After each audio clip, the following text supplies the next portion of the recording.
बच्चों में रटने की आदत कितनी कम हुई, समझने की प्रवृत्ति का विकास कितना हुआ, शारीरिक और मानसिक विकास की गति कितनी है।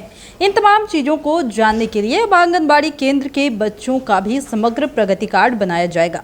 इसमें राज्य भर के 1,15,000 आंगनबाड़ी केंद्र के 28,75,000 बच्चों को शामिल किया गया है।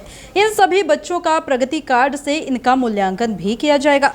इससे आंगनबाड़ी केंद्र में पढ़ने वाले सभी बच्चों का एक जगह डेटा तैयार होगा। इससे किसी भी बच्चे का मूल्यांकन करना बेहद आसान होगा। बच्चों का प्रगति कार्ड का डिजाइन ICDS, यूनिसेफ, बिहार शिक्षा परियोजना परिषद, SCIRT, साथी केयर इंडिया, प्रथम और कई संस्थानों की मदद से तैयार किया गया है। बता दें कि कक्षा 1 से बच्चों का प्रगति कार्ड बनाया जाता था, लेकिन इस साल से आंगनबाड़ी केंद्र के बच्चों का भी प्रगति कार्ड बनेगा। आंगनबाड़ी सेविकाओं के द्वारा हर दिन हर बच्चे के प्रगति कार्ड को भरा जाएगा। इसके बाद हर माह की 14 तारीख को शिक्षक संगोष्ठी में इसकी जानकारी अभिभावकों को दी जाएगी। यह समग्र प्रगति कार्ड नई शिक्षा नीति के तहत होगा। अब नई शिक्षा नीति के तहत शैक्षणिक विकास को भी जोड़ा गया है।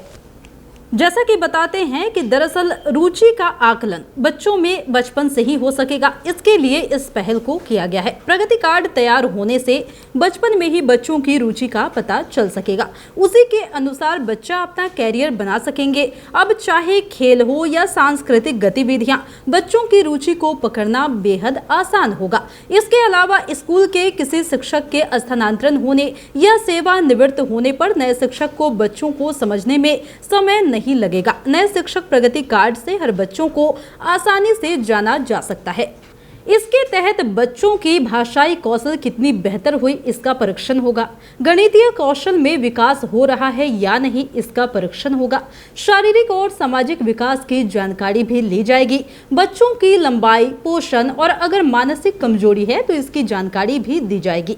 रचनात्मक कौशल का कितना विकास हो रहा है, बच्चों को सीखने की प्रवृत्ति में कितनी बढ़ोतरी हुई है, बच्चों में खेल, संस्कृति के प्रति क्या कुछ रुझान है, इन सब का भी पता चल पाएगा। एक बार फिर से बता देते हैं कि बच्चों में रटने की आदत कितनी कम हुई, समझने की प्रवृत्ति का कितना विकास हुआ, शारीरिक और मानसिक विकास की गति कितनी तेज है। इन तमाम चीजों को जानने के लिए अब आंगनबाड़ी केंद्र के बच्चों का भी समग्र प्रगति कार्ड बनाया जाएगा। इसमें राज्य भर के 1,15,000 आंगनबाड़ी केंद्र के 28,75,000 बच्चों को शामिल किया गया है।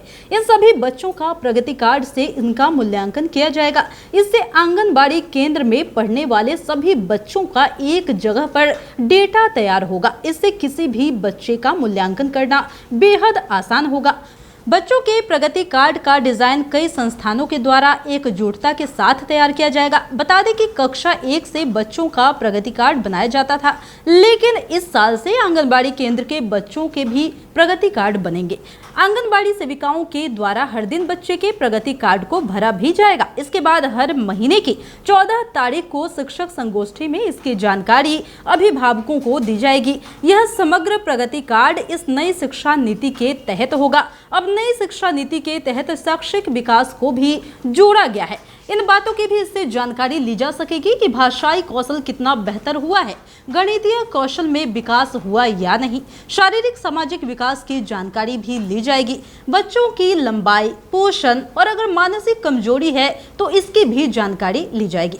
बता दें कि रचनात्मक कौशल का कितना विकास हुआ है, इससे यह भी पता चल पाएगा बच्चों के सीखने की प्रवृत्ति कितनी तेज है या बढ़ी है या फिर कम हो रही है, इसकी भी जानकारी मिल पाएगी। बच्चों में खेल, संस्कृति के प्रति क्या कुछ रुझान है, ये भी पता चल पाएगा। यानी कि अब इस कार्ड से बहुत सारी बातें निकलकर सामने आएगी और बच्चों के सेहत से लेकर मानसिक विकास के बारे में भी पता चल पाएगा। यानी अब यह कार्ड बच्चों के लिए बेहद जरूरी होने वाला है।